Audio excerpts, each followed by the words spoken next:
I'm an English teacher in Thailand.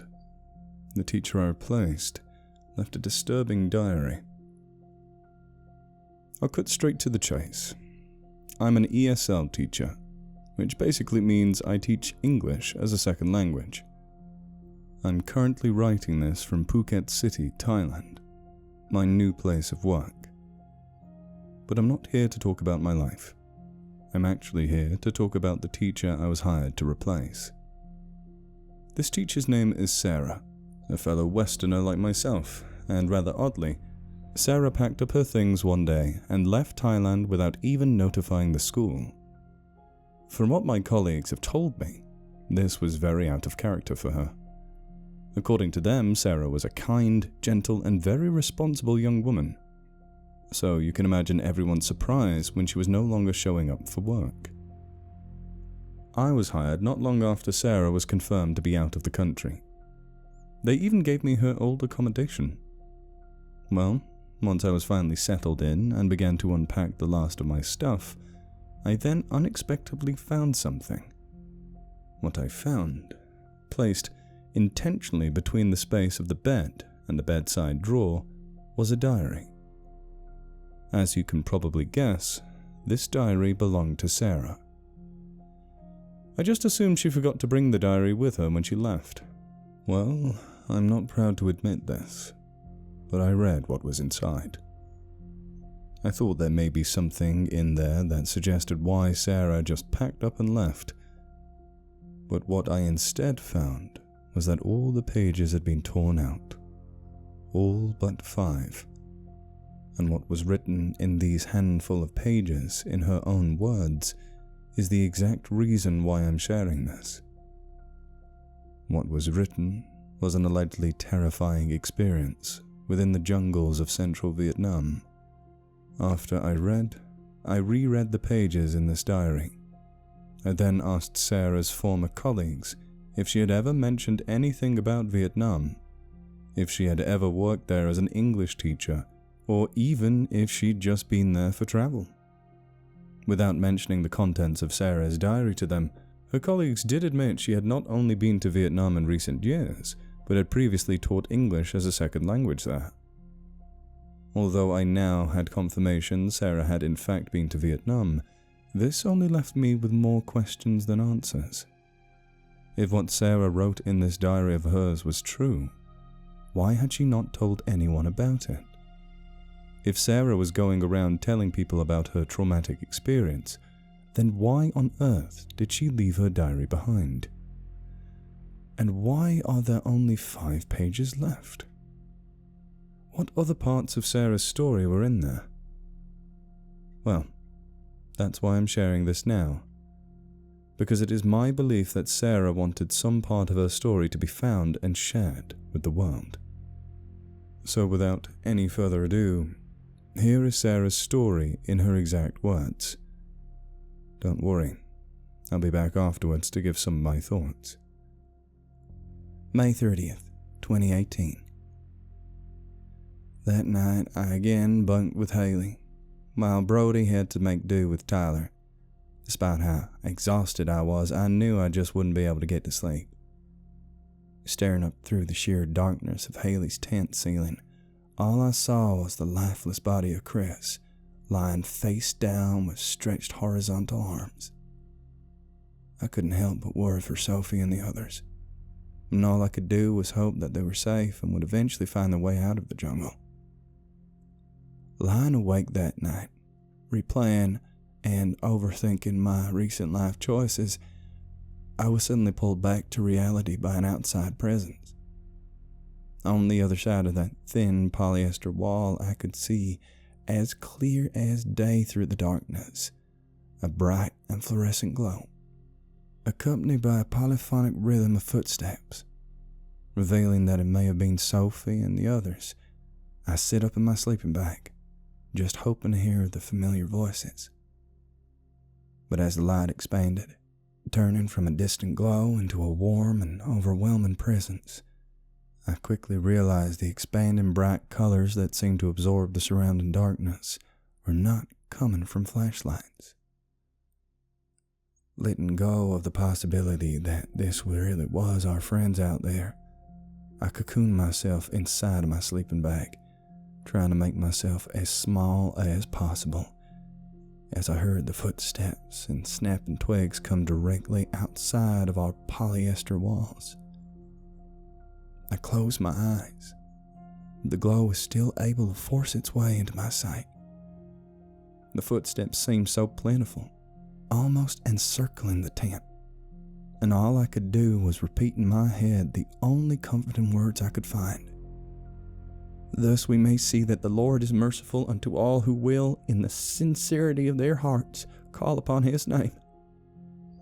As I say a silent prayer to myself, this being the first prayer I did for more than a year, I suddenly feel engulfed by something all around me. Coming out of my cocoon, I push it with my hands to realize that the walls of the tent have collapsed onto us. Feeling like I can't breathe, I start to panic under the sheet of polyester, just trying to find any place that had air. But then I suddenly hear Haley screaming. She sounded terrified. Trying to find my way to her, Haley cries out for help as though someone was attacking her. Through the sheet of darkness, I follow towards her screams. Before the warm light comes over me like a veil, I feel a heavy weight come on top of me, forcing me to stay where I was. I try and fight my way out of whatever was happening to me, before I feel a pair of arms wrap around my waist, lift and forcing me up from the ground. I was helpless. I couldn't see or even move, and whoever or whatever it was that had trapped me held me firmly in place as the sheet of polyester in front of me was firmly ripped open. Now, feeling myself being dragged out of the collapsed tent, I shut my eyes out of fear before my hands and arms were ripped away from my body and I'm forcibly yanked onto the ground. Finally opening my eyes, I stare up from the ground, and what I see is an array of burning fire. And standing underneath that fire, holding it like halos above their head, I see more than a dozen terrifying, distorted faces. I cannot tell you what I saw, because for this part, I was blindfolded, as were Haley, Brody, and Tyler.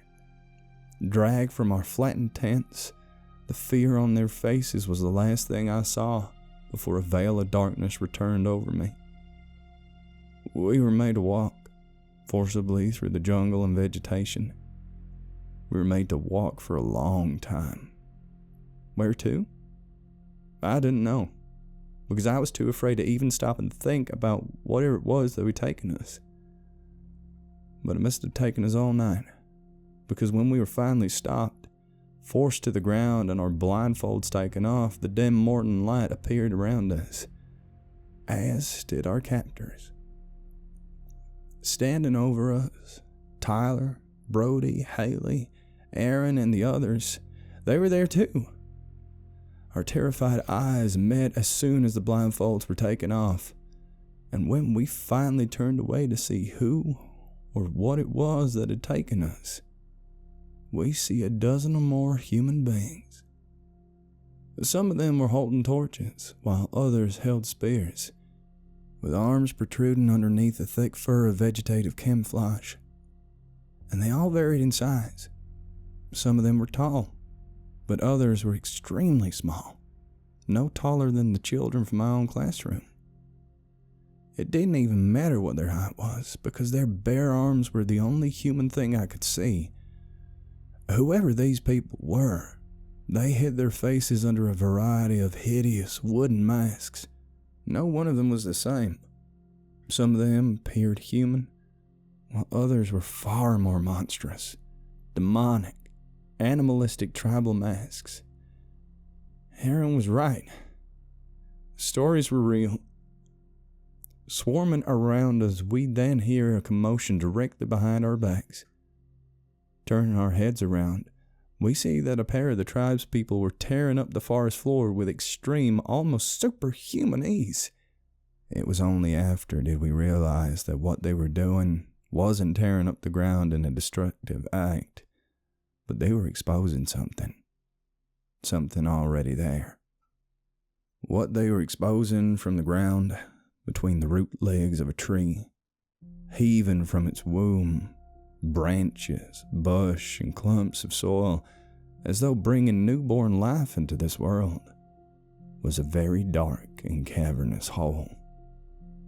It was the entryway of a tunnel.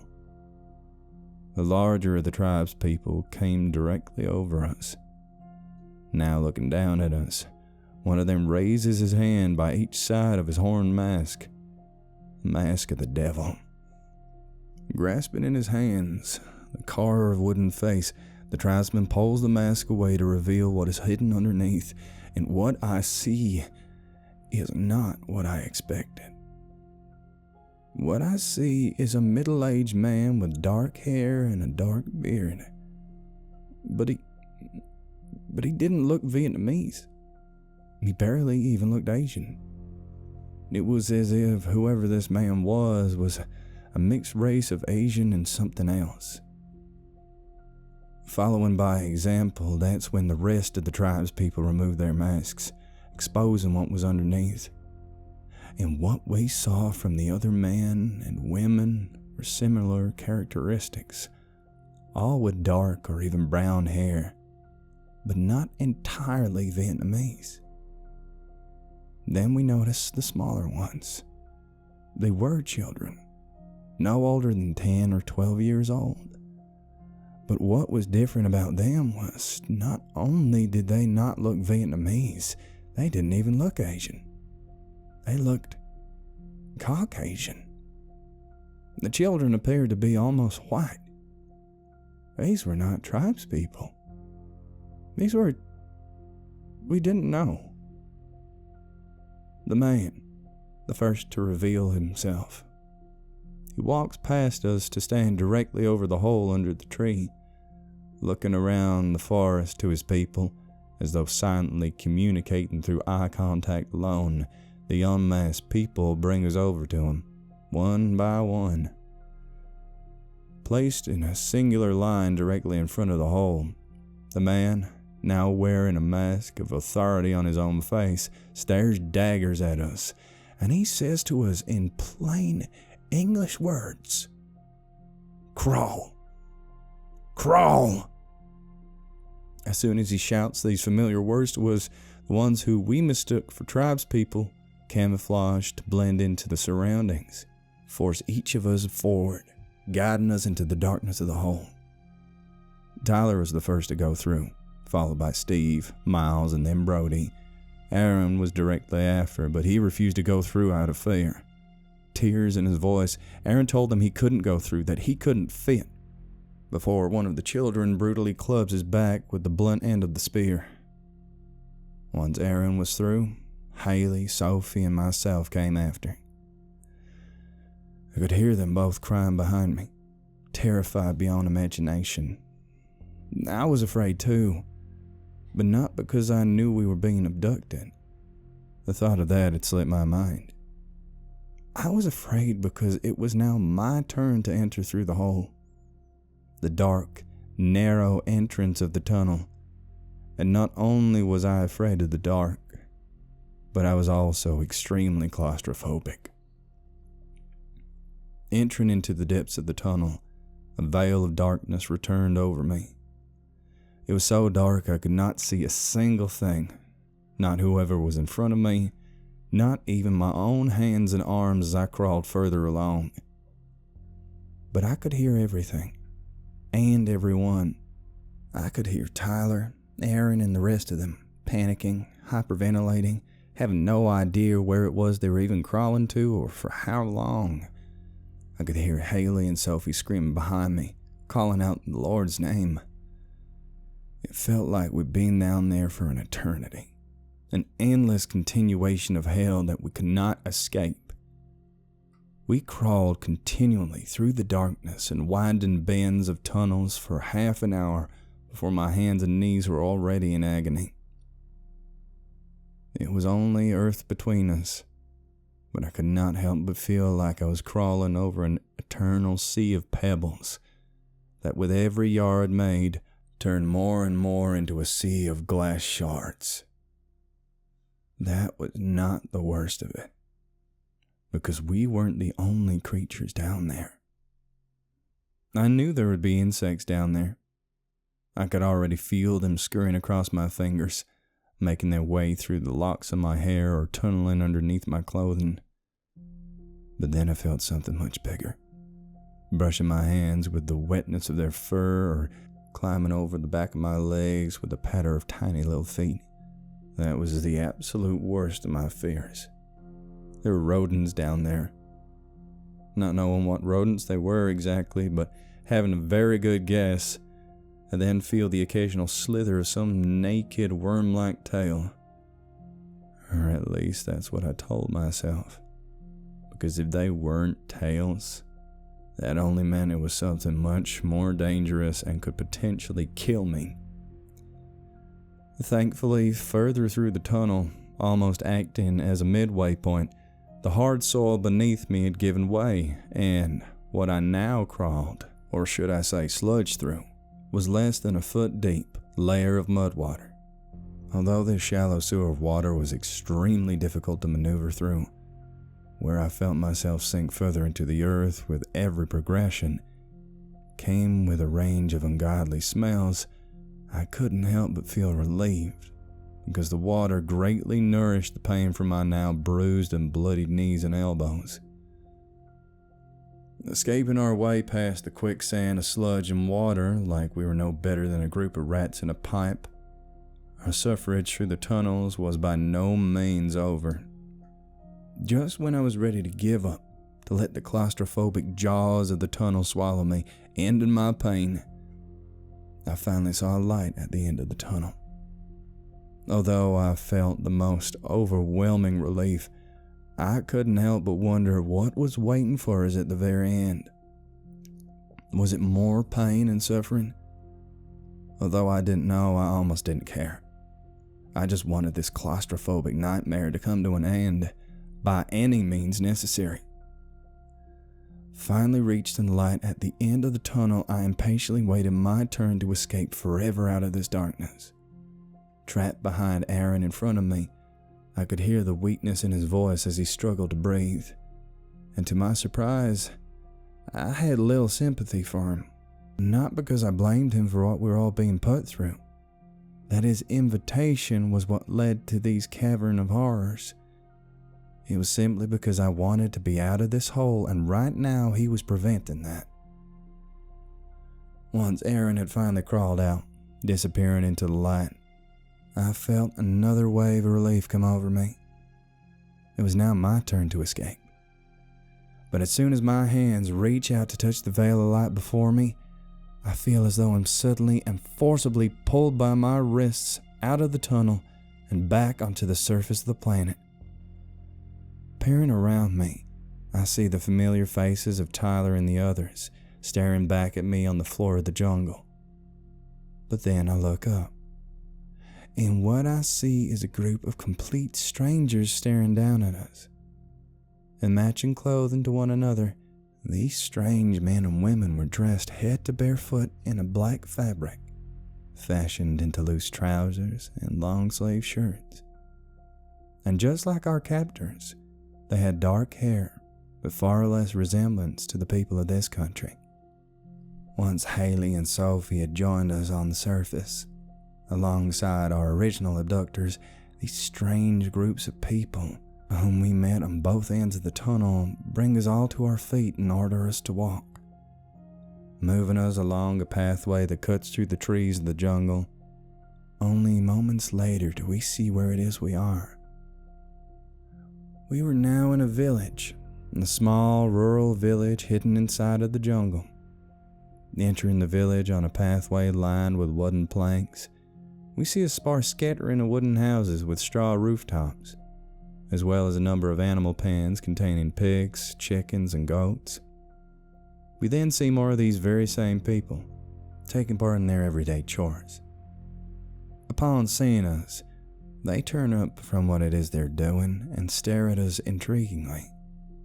Again, I saw they had similar characteristics, but while some of them were lighter in skin tone, I now saw that some of them were much darker. We also saw more of the children, and like the adults, some appeared fully Caucasian, but others, while not Vietnamese, were also of a darker skin. But amongst these people, we also saw faces that were far more familiar to us. Among these people were a handful of adults who, although dressed like the others in full black clothing, not only had lighter skin, but also lighter hair, as though they had directly came from the outside world. Were these the missing tourists? Is this what happened to them? Like us, they were abducted by a strange community of villagers who lived deep inside of this jungle. I didn't know if they really were missing tourists. We couldn't know for sure. But I saw one among them, a tall, very thin middle-aged woman with blonde hair that was slowly turning gray. Well, that was the contents of Sarah's diary. But it is by no means the end of her story. What I failed to mention beforehand is after I read her diary, I tried doing some research on Sarah online. I found where she studied and graduated BYU, but to my surprise, I found out Sarah had already shared her story. If you're now asking why I happen to be sharing Sarah's diary when she's already made her story public, well, that's where the big twist comes in. You see, the story Sarah shared online is vastly different to the one that she wrote in her diary. According to her public story, Sarah and her friends were invited on a jungle expedition by a group of paranormal researchers. Apparently, in the beach town where Sarah worked, tourists had mysteriously been going missing, which the paranormal researchers were investigating. According to these researchers, there was an unmapped trail within the jungle, and anyone who tried to follow the trail would mysteriously vanish. But in Sarah's account of this jungle expedition, although they did find the unmapped trail, Sarah, her friends, and the paranormal researchers were not abducted by a secret community of villagers, as written in the diary. I won't tell you how Sarah's public story ends, because you can read about it yourself online. I might cover it, but that's up to you. Let me know in the comments below if that's what you want. So I guess what I'm trying to get at here is, what is the truth? What is the real story? Is there even a real story here, or are both the public and diary entries completely fabricated? I guess I'll leave that up to you. If you feel like it, leave your thoughts and theories in the comments. Who knows? Maybe someone out there knows the truth of this whole thing. If you were to ask me what I think is true, I actually do have a theory. My theory is that at least one of these stories is correct. I just don't know which one that is. Well, I think that's everything. I'll be sure to provide an update if that's what you desire or if anything new comes afloat. But in the meantime, everyone stay safe out there.